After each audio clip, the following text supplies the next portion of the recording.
Today's show is sponsored by Profit Accumulator, the #1 match betting service in the UK. Match betting is different to gambling. With gambling, you bet on one side, and if that side loses, you lose. With match betting, you bet on both sides. That means no matter what the outcome, you're a winner. When you sign up to Profit Accumulator, they will walk you through the whole process of how to do match betting, and as long as you follow what they tell you, you cannot lose. So what are you waiting for? Click the link in the description right now for your free trial, and you can start earning some real cash. Hi guys, and welcome to the stats review show of the Arsenal versus Southampton game, or Southampton versus Arsenal, whichever way you look at it. It was, in my opinion, complete opinion, was absolutely poor yesterday. And just to back it all up, we have so much to get through today, myself and James. Loads of discussion, loads of strong points, different angles. So please stay with us. Let us know how you're feeling in the comments. We're going to give you loads today. You've got an absolute ton of information coming towards you for today, and then we can look at things going ahead of the game again against Southampton on Tuesday. Before I say obviously hello James and that, I'm going to say pop up this quickly question. This comment, I like to look in the comments before we start. It says it's snowing, guys. Here in the UK, it's absolutely been a downpour of snow. So yes, it's snowing. I hate the snow, but straight now, that's it for just the irrelevant stuff. We've got so much to get through. James, how are you after yesterday's game? I've calmed down about it, I think.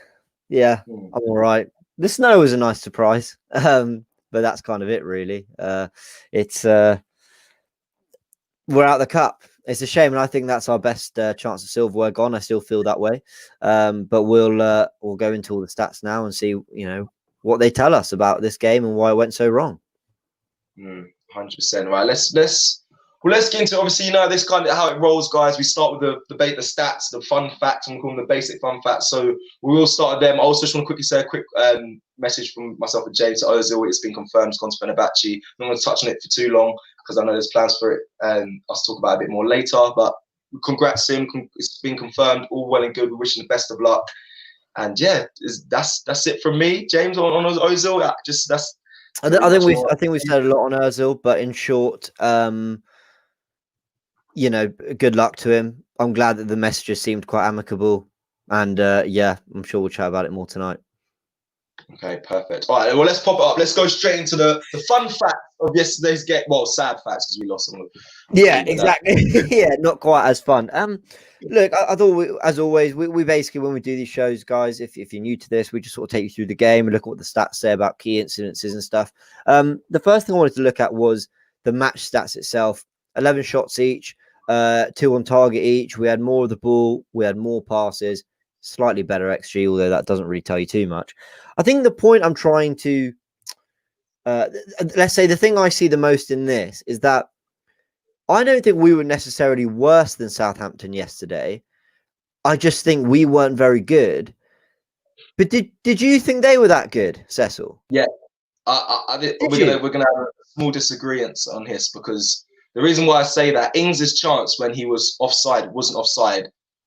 I mean, that was a really good chance. Probably should have taken that as well. I think they were on us a bit more. They were up for it a lot more than us. They were pressing a lot more intensity. They seemed like, they were there to win the game. They had a strong squad out. I think, don't get me wrong, it's still, the stats may suggest it was a poor game, but they were definitely better than us, without a doubt. Hold on. So I think what I mean is they worked harder. They were more organised. They pressed us better. I agree with all those things, but it was an own goal. We're going to chat about that own goal in a bit. That broke the deadlock.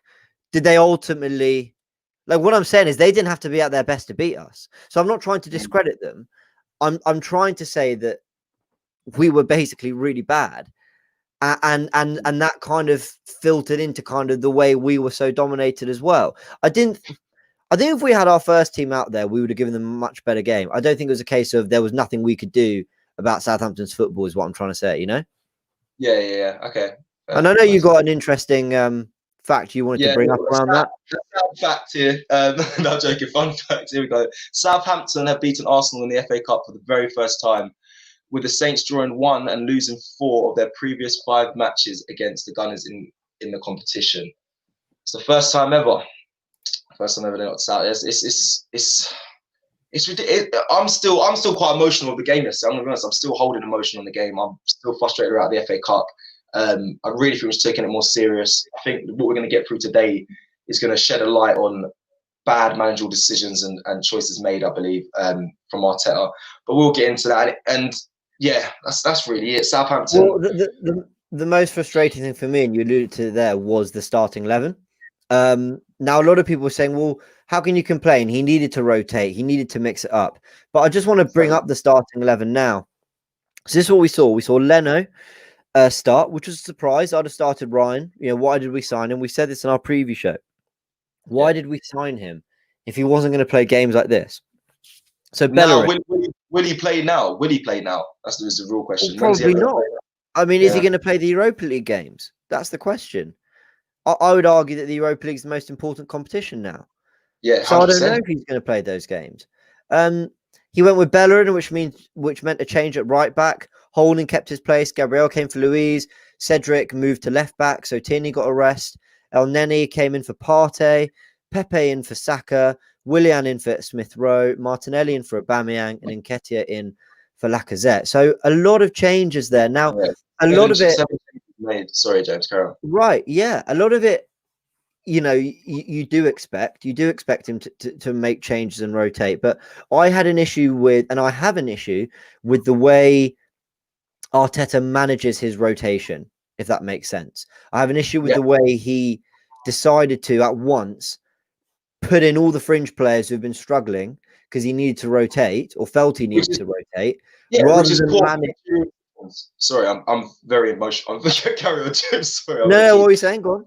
No, I'm just saying it's poor managing. You don't make 7 whole changes to a team who one are in the Premier League, one of the most difficult leagues there are in the world. Like, you don't then make 7 changes. They're not at the level. They haven't played with each other enough. It was clear there was so much misunderstanding on the pitch. People miss passes going off the pitch. Players not understanding where to pass it, how to receive it. Players arguing at throw-ins or where to be. Like, it's ridiculous. It's absolutely ridiculous. Like, again, as you can tell, hit you, hasn't it? Honestly, I keep watching it back, and I'm like, this is embarrassing. It's actually embarrassing. Like, who makes 7 whole changes to a team and expects to win? Like, right. Sorry, James. well, look. I mean, I think my issue is not that he made changes. It's the manner in which he made the changes. It's about calculating it and looking at who your opponents are. Now, we had what was considered a favourable run, right? The last few weeks. Yep. We had Palace at home, Newcastle at home twice, Southampton away in the Cup. There were opportunities, I think, to rotate smartly without having a serious impact on the system and the flow of the current team. Now, I'm going to show you exactly how I would do that. But before I do that, I want to apply a bit of context. So here's a stat you sent, Cecil. Do you want to read this out to everyone as you found it? I do. Yeah, gone up. So, fun fact: this was Mikel Arteta's first defeat in the FA Cup as a player or manager in 15 games. Okay, that's wins 13 and draws 1 since featuring in Arsenal's 1-0 loss to Blackburn back in February 2013. Now, this says a lot. I know James wants to also depict that. It means a lot to Arteta. Like, clearly, as a player, he understands the magnitude of this cup for the club. He understands it. Yeah, and he does. This is what frustrates me even more with the team selection, the starting 11. It was very clear in the watch along. Like, it was so obvious that there was mistakes made with the team selection that he had. So, yeah, I don't know if you wanted to touch on that as well. No, I just think so. A lot of the topic of today's chat, guys, is going to be the starting 11 and the rotation, because for me, that's where the game was lost, right? That is ultimately where the game was lost. And we'll chat about other players and other things that went on. But I decided to do a little bit of digging, a little bit more research into this. It's so easy. I said this to Robbie in the fan cam. It's so easy in hindsight to sit there and go, he should have done this. He should have done that. He should have played a stronger squad. This person should have played. Of course, we lost the game. So we're going to see everything else we could have done that might have given us a better. See people saying, stop crying. We have no Arteta. Cecil's Arteta in. But I have questions. Simple, quick guys. Relax. I'm Arteta. I've been Arteta in from the beginning. I still am. I support my manager. I'm just saying there were so many questionable choices that he made yesterday. As fans, I'm questioning. James is going to literally break down how it should have played out. That's all I'm going to say. In my opinion, anyway. So as I said, I did a little bit of research, and Here's what I got in terms of the most minutes played from all players in all competitions this season, only outfield players. Now, Bukayo Saka's made the most, right? I mean, the most minutes, 1,867. But then you look down that order: Rob Holding, Kieran Tierney, Aubameyang, Xhaka, El Neni, Bellerin, Gabriel, Pepe, and Ceballos. Now, if I'm not mistaken, 7 of those 10 players started yesterday.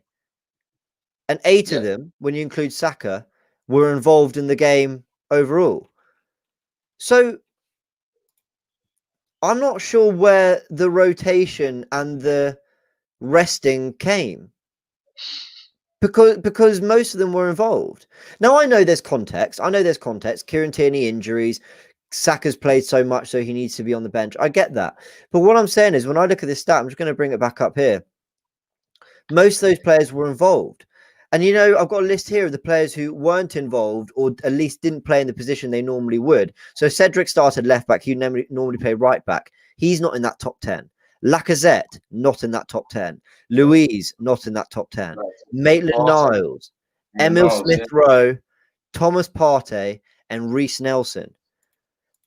I know there's injuries. I know there's other factors to consider. I completely get all that. But in terms of minutes played across the season, you cannot tell me that those players are tired. Now, if there's other things like Partey, you know, they're trying to nurse him back from this injury, Tierney too, well, then they're not fit. Then they shouldn't be starting the other Premier League games. If the only reason you rest is tiredness, it's they've played too many games. If you're worried about injuries, well, then they're not fit. They shouldn't be playing. They shouldn't be playing full stop. Yeah. Do you get what I'm trying to say? So that's where my frustration comes. Thank you. That's a very sweet comment. Yeah, thank you guys for the comments, because we put, sorry, just quickly, we put a lot of time into really analyze. I'm going to keep it rolling because we've got loads to get through, but thank you. And what James is saying there, please take it all in, because the things we're saying is the facts. Like, there's the minutes that are played. We don't need to rest so many players. We need to make so much of a rotation. Like, I remember saying yesterday, like, I thought we were getting rid of the Deadwood. Now we have a whole new batch of Deadwood to look at. It's embarrassing. Anyway, James, sorry, carry on. Keep just going. just to finalise that point, those players I mentioned, Lacazette, Louise, Maitland-Niles, Smith-Rowe, Partey, Nelson, they've not had that much game time really compared to all those others. 7 of the 10, 8 of the 10 who were involved in yesterday's match, who have played the most minutes for Arsenal. So if they're not fit, they shouldn't. Do you get what I'm saying? It's not. They've not accumulated the minutes over the season, so they should have been fine. Now, people are going to say, well, hindsight's a wonderful thing. So how would you have done it? Well, I've tried to answer that. And this is just my opinion. People might disagree, but I feel there's a compelling argument here. So we played Newcastle at home in the Premier League. Okay, this is the 11 I'd have gone with. Gone for Leno in goal, Cedric Holding, Louise, Maitland-Niles. So I wouldn't have played Tierney. I'd have played Maitland-Niles. Xhaka and El Neni. I wouldn't have played Partey. Pepe, Smith-Rowe, Aubameyang, and Lacazette. Now, let me ask you this, Cecil, and you guys in the comments. Is that starting 11 good enough to beat a terrible Newcastle right now? Yes. Right. I agree on this. Yeah, I think so too. I know Maitland-Niles had a bit of a stinker at left back against Palace, but I think this is a different opposition. I think Palace are way more organised than Newcastle, and I think, again, hindsight's wonderful, but that team for me would win. Pepe coming in for Saka. Yeah, go on. Sorry, leave it there. And just to touch on it, the only thing I think it would have been a closer game with this 11. However, we really had to get the win over the line. And people are going to say Xhaka and El Neni questionable, but I'm going to say the bringing in Louise in that defence means the balls will still go forward. Where we look for Partey to play the ball forward, well, Louise is the only other person that actually breaks the line. So with that, we would have got the win. And this is what we missed yesterday. Carry on, James. Sorry. I completely agree. And on Xhaka and El Neni, they were the starting pair when we played Chelsea at home. So they can absolutely do a job. And at least, I know those two are very defensive, and yesterday they struggled. But if you've got informed players like Smith-Rowe and Aubameyang and Lacazette in front of them, that kind of negates that, right? Whereas El Neni and Xhaka yesterday had Pepe, Willian, and Nketiah who were all struggling. Here's what I'd have done in yesterday's cup game. You know, but by the way, this is all a sequence. So having played what would have been my 11 against Newcastle, I then would have played this yesterday. Ryan would have started for me. I'd have brought in Bellerin, given Cedric a rest. I'd have played Louise and Gabriel because Louise hasn't had the minutes this year. And also he's played very well when he has played. I'd have brought Tierney back in for this. Xhaka and Partey. I'd have rested Smith-Rowe, but Martinelli and Saka would be in against Lacazette. Now, do you think with Lacazette, do you think that team has a better chance of beating Southampton than the one we saw yesterday? 100%. I think so 100%. I too. think our question personally is the Matt Ryan, but like we did just say, I know we just said when would he play, but I would have questioned that because I think Leno actually made some key. Well, he made vital saves in the game yesterday. However, it's that team still beats, in my opinion, Southampton. And I'm sorry, I'm just going to quickly touch on this as well because people can be like, this is hindsight and whatnot. But I'm sorry, if you actually watch back of the watch-alongs, the starting 11, the pre-match build-up show, we stated all this. We really did. We questioned a lot of. Well, when the starting 11 came out, we questioned it. The pre-match build-up show, we gave what we thought would be the strongest 11. Like all of this has been documented way before the game. So, and if we can see it, and it's not just me. I know other fans were doing it as well. I know they were angry they were angry, but they were confused when they saw the starting 11 and thought this may not be strong enough. I spoke to a mass load of fans yesterday. So, yeah, this is. I'm with you. And I get it, right? Smith Rowe's had injury problems, so you don't want to play him every single game. I get that, but if you bring in Willian and Pepe, we're going to talk about them more later. If you bring in Willian and Pepe in a functioning team, you might actually see something better out of them. And when I look at this starting 11, right, the one I've put out here, people might disagree. I can't see the comment section right now. People might disagree, but my thoughts, well, if I saw that, I'd say, you know what? I understand there's a need for rotation. But at the same time, that is not an insulting 11 to Southampton, right? I'd look at that and go, that has still got a very good chance of potentially winning the game. And then for the 11 against, and by the way, there's a few changes here. I've brought in Partey, I've brought in Saka, I've brought in Willian, I've brought in Martinelli, I've brought in Tierney. There's a lot of changes there, right? So you still kept it fresh while keeping it competitive and not disrupting the flow of the team too much. And then for the Premier League game, I'd have gone something like this. Cedric comes back in. Holding comes back in. El Neni for Xhaka, who might need a rest. Smith Rowe, and boom, bosh. And that is pretty much your best team. Maybe Xhaka in for El Neni. I would accept that. But that is still a very strong team. And that is how... Yeah, go on. Go on, finish off. I was just going to say, I'm not trying to sit here and say, look at me, I'm a genius. I would have done this and that, and it would have all been great. Of course, I can't say that. But what I'm trying to say is there is a way to manage your squad and make small changes that don't ultimately disrupt the whole flow of the team and give you a really good chance of getting through every game. By the way, having a good enough team to win all those matches comfortably, but also giving players the rest they needed. Smith Rowe didn't start in all three of those 11s, nor did Saka, nor did Martinelli, nor did Xhaka or any Partey. I don't think any of the back four did either. So I just feel like it was pretty obvious. And that's where I think Arteta's got it wrong for me. 100%. And I 100% agree with James here. Sorry, I haven't been checking the comments. I had to hold for this super chat from KD. KD, thank you very much. James and Cecil, I don't know if people, including Arteta, realise how big it is to lose the FA Cup. It's huge. Gutted, honestly. No cup this year.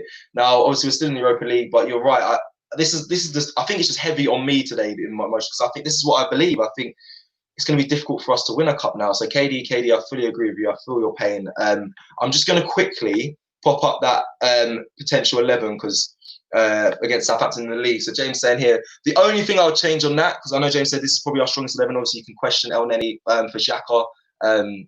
Potentially even Ceballos in that position, but I'd say I still think the strongest centre back pairing is Gabriel and Luiz. So yeah, that's my only change, and but it all still works. It all still works in context of the rotation of players that should have came in, and I don't know. I said again. I'm like you. I'm still a bit wound up after the game, so I'm saying he should have done this, and I'm being a little bit forceful about it, but I get it. Mistakes are made, and maybe Arteta's probably thinking, yeah, in hindsight, I should have managed these, whatever.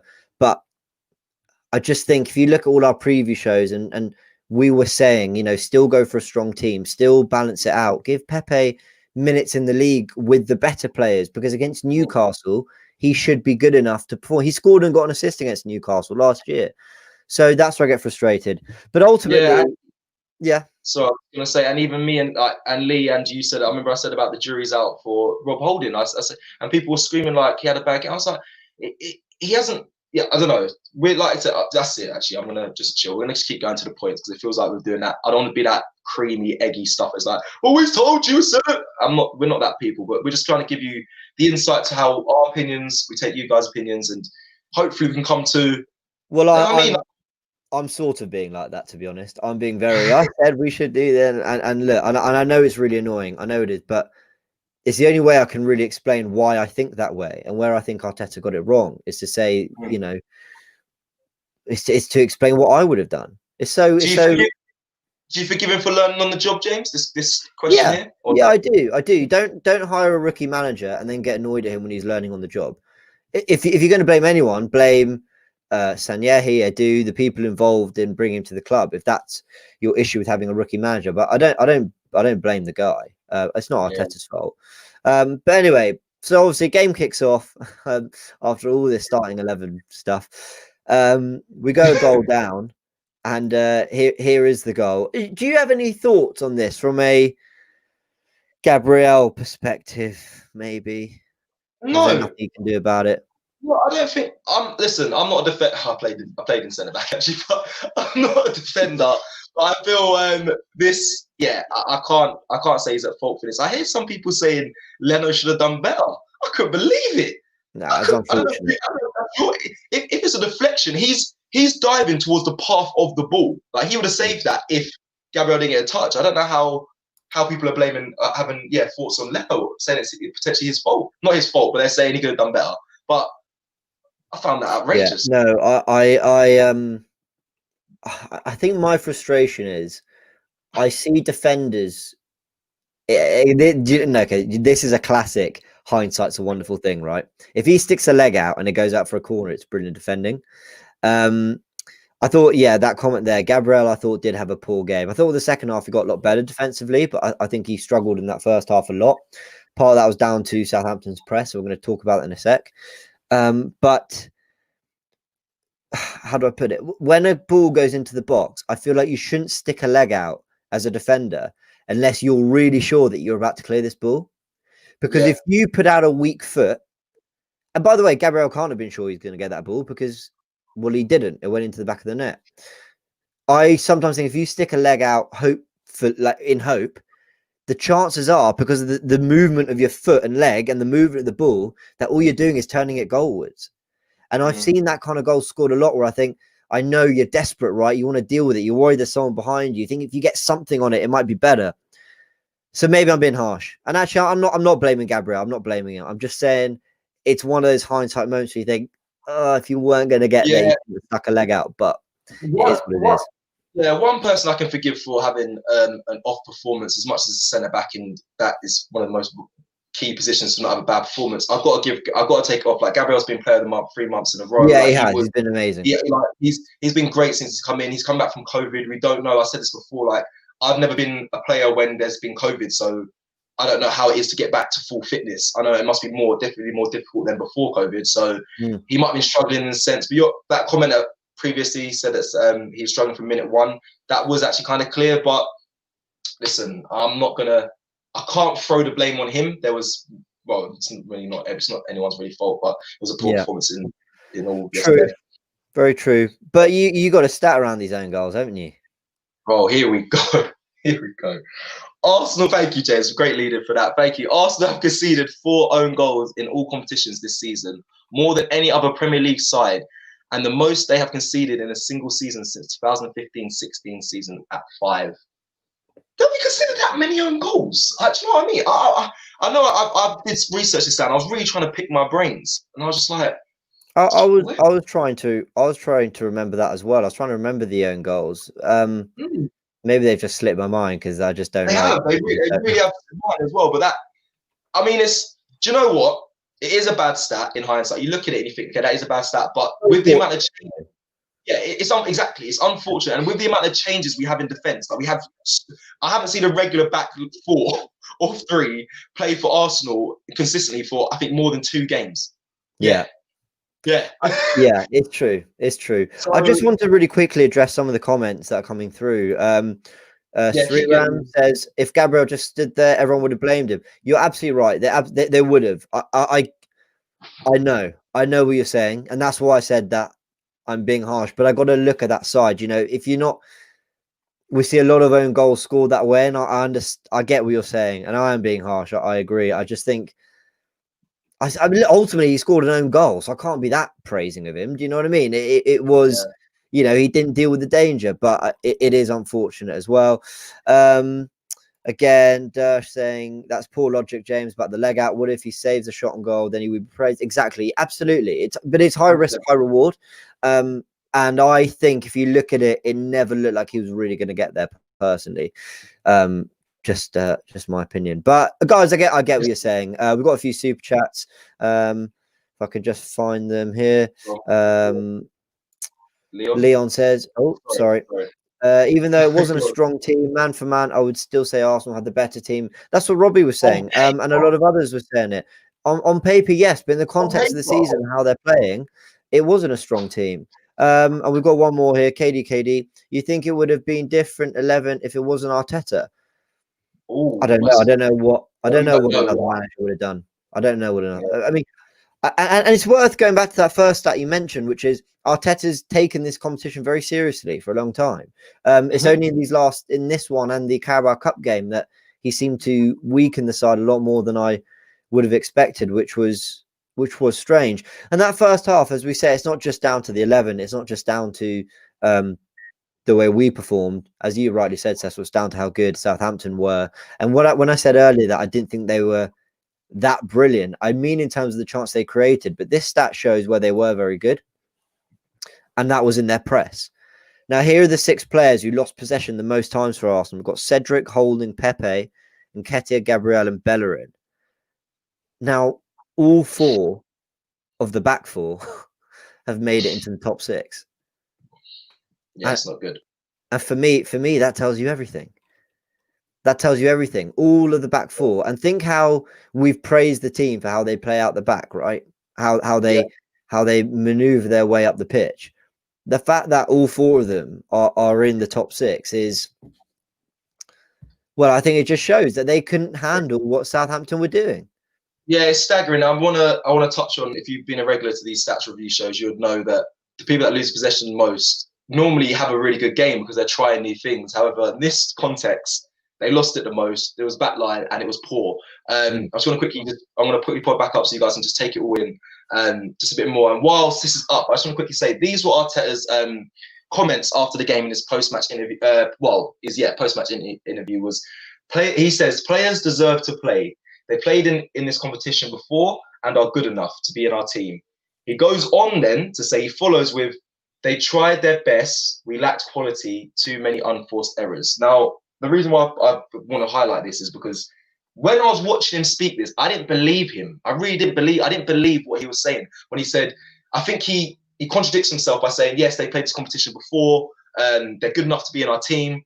But then he goes on to say, well, the quality wasn't good enough. And they gave their best, which basically says they're not at the level. He was basically, that's what it looked like he was saying. They're just not at the level right now for the actual, our strongest 11. And I clearly saw that from when he was talking yesterday. I think he got pressed on it as well in the press conference after about the 11 and bringing players in. So I think there's still more deadwood to leave. And I don't know how they're going to do it, but it needs to happen. Potentially, and I mean not potentially. I think you're absolutely right. And 2 of the players who were particularly in question were Nicolas Pepe and Willian again. And this is kind of the last topic of the day. Now, I want to offer a slightly different perspective on this. Willian and Pepe are often put in the same conversation, aren't they? Yeah. What's wrong with them? Why are they struggling? Yeah. Why are they so poor? All this. It used to be a case earlier this season that one was playing over the other for that right wing position. Now Saka's been so good, and Aubameyang and Martinelli are taking up that left hand side, that they're both kind of playing together. when you're kind of how do I put it? Well, just when you're rotating, when you're playing the fringe players, and that's kind of what they've become. Now, I've been very critical of them both. I've been very critical of Pepe, but I don't want to turn this into a Willian slander. I'm not. If anything, I'm going to use this to slightly promote, some good about Nicolas Pepe. And I think when Pepe's having a bad game, he's still able to actually sometimes make things happen and actually delivers a little bit more than maybe people realize. And the reason is because we're expecting superstar stuff from Pepe. Beat 3 players, whip it in the top corner. Beat 2-3 players, lay it on a plate for your teammate, whatever. So we're actually kind of expecting a lot of Pepe. But actually, he delivers quite decent numbers. And I want to go into these 5 compared to Willian yesterday. So he had more touches than Willian, and Willian was playing as the 10. Remember that. So he was playing more central. Pepe had more touches. He also had a shot more. He made 5 key passes, which was more than any other player on the pitch. He was involved in 17 duels to Willian's 5, more than any other player on the pitch. And he won 4 fouls to Willian's none. So the question I want to ask, are we being a little unfair grouping them together? Because in my opinion, as much as Pepe's struggling, and I think, forget those stats, I still think he had a poor game. I think there is still something to work on there with him, personally. Okay. Yeah, we're gonna throw this comment. We're gonna throw this over to you guys watching, because if I speak, I'll be a lot of trouble. No, I can't. I'm not speaking of Pepe or Willian. Like, I said it yesterday. I'm done. Like, I made up my mind a while ago. People had to go at me for it, or genders and all this. Yeah, I don't honestly, the stats, I'm sorry, it doesn't mean nothing to me, James, today. Guys in the comments, do you think we're being too harsh? Are we? Hey, you're being harsh. I'm not being harsh. Oh, well, yeah, okay. I mean, do you know what? No, do you know what? Hold on. Your question was, right, are we expecting too much? Now, no, I don't mean that. I don't. Hold on. Wait. Yes, Pepe should do more. Yes, he was poor yesterday. I agree with all those things. Absolutely, I do. But are we being unfair grouping him and Willian? Because if Nketiah takes 1 or 2 of those chances, Pepe has 1 or 2 assists. Do you see what I'm saying? That ball from when he was out on the left and he slipped it through to Nketiah, that was a really lovely ball. If Smith Rowe or Saka did that, we'd be going crazy for it. But Pepe, do you remember when I said people go into games with certain players and instead of thinking they're a 5 and then watching them play, they think they're like a -2? And I think it's that with Pepe. Pepe's got to do loads of really good things for us to feel like he's had a good game. Yeah, again, if I speak, I'm just saying, James, like Willian, then I'm sure he took the free kick. Didn't he take the quick free kick that got Marseille to have that chance? Pepe took it. Oh, Pepe. Okay, fair. Because that was a good delivery. I'll give him that. That was a good delivery, right? So he's created 2 or 3. There was one where the back flicked, remember, to Nketiah, who just kind of swiveled at it. He created 2 or 3 genuinely really good chances there, and no one took them. They were really good. 2 of them, especially the Nketiah Martinelli ones, they were brilliant chances. And what I'm saying is, I thought he was poor. I thought he was ultimately ineffective. I thought he was ultimately not playing like anywhere near a £72 million player nor a £30 million player.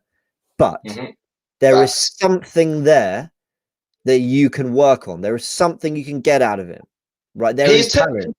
Yeah, you see, he's got talent, but there's also a degree of end product. He scores quite a few goals. How long do you want to wait to work on it, James? This is why I have the. But this takes me all the way back to the 11 I'd have had against Newcastle. Why can Pepe not play in this game and Saka get a rest? Because one thing I'll say about Nicolas Pepe and Willian, in fairness to them, but let's hone in on Pepe, because Pepe is the one who I have more investment in emotionally and I want him to do well, right? If you look at him yesterday and you're saying, Pepe, go out there and play well. Well, who's the nearest central midfielder feeding him? El Neni. Who's the right back? Bellerin. Bellerin played 1 really nice ball over the top, to be fair to him, but that was the only one all game. Who's his number 10? Willian. And who's the striker that he's trying to feed? Nketiah. The immediate core of players around him is a mess. That way for those is poor. They're all out of form. Yeah. No, Arteta, he's set them up. He set that team out to fail, in my opinion. I obviously didn't mean to do that, but I'm saying there was no. We said it before. Nketiah. The only reason why Lacazette's been thriving is because he had the off runners of Emile Smith Rowe, Saka, and players getting behind him. But yeah, yesterday that was never going to happen because the players have proven to us they don't really do that. So I know he's proven to fail. I mean, I'm going to be honest. I'm not going to hide away from it. It's going to take a lot for me to change my mind on Pepe, Willian, and Nketiah, if I'm honest. And like you said, if you don't say Pepe without saying Willian, you don't say Nketiah without saying Balogun. Like they've got people coming up, or you don't say Pepe and Willian without saying Saka. Like there's people that are outshining these players, and yeah, it builds the argument for they're not good enough. Yeah. But And I want to address one comment I've got here. A Jonesy 007 asks, no, James, just ask yourself, is Pepe worth £72 million? No, he's clearly not. Obviously, he's not.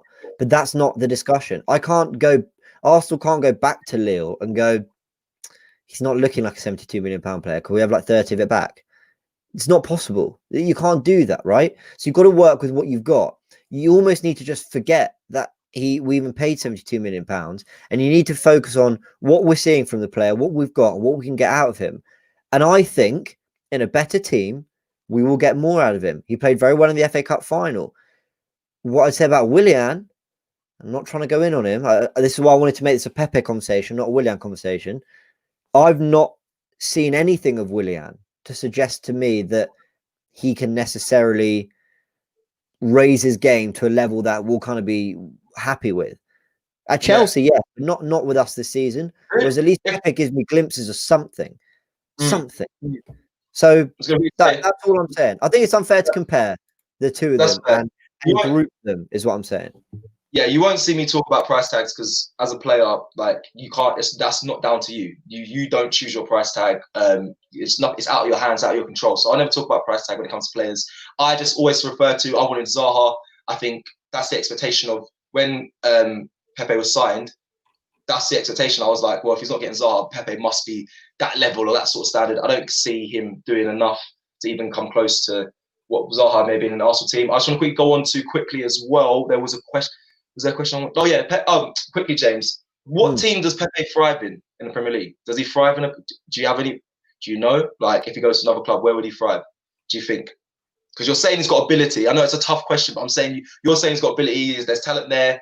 Where do you think? At Lille, he was known as a counter-attack star, not a creator necessarily. Although he did get quite a lot of assists, but mainly he got more goals than assists from out wide, which tells you he's more of the player who gets on the end. He's the end product, right? He's the final piece of the move of the jigsaw, whatever. So I don't know who plays good counter-attacking football. People saying Wolves, Leicester. Wolves a good shout. Leicester when they play against certain teams, in fairness. Spurs maybe, but I think Mourinho would have an issue with his inefficiency. I think, well, hold on. You've only got to look at how well he played at Wembley in the FA Cup semi and the final against City and Chelsea, because we were on the back foot. We were behind. So he was able to make quick decisions and do things with a little bit more space. So look, do I think Pepe is going to reach an ability where I want him to be a starter in this Arsenal team for years to come? No, I've lost that faith in him. But I see a lot of people after games like yesterday, I'm going to say this one more time because I really want to hammer it home. I see people on social media going, what's happened to Pepe and Willian? Pepe and Willian were useless. Pepe and Willian this, Pepe and Willian that. And I look at stats like this that tell me, no, Pepe worked harder. Pepe won more fouls and got us into dangerous areas and made things happen. He got 5 key passes. He touched the ball more. So he was trying to be involved. That's what I see. Well, not see. To be honest, at the end of the game, I didn't really see that. I saw moments, but you look at the stats, you're like, God, he actually is trying to do more. And stats aren't everything, but they can just maybe remind you that actually, you know what, that Fowley one was actually quite good. That was quite impressive. And that key pass, actually, he did create a few goal-scoring opportunities. And I just see enough there to tell me that we should be persisting with him more than perhaps Willian or other players in the squad. Okay, cool. Thank you. Right. Next stat. That's it. That's the. Oh wow! There was so much. Sorry. Wow. That was. I know. Time flies when you're losing games. I'm invested. I'm very invested. I still have this feeling. I don't know what. Do you know what? I've had this feeling all week. When we did the preview, I was scrambled.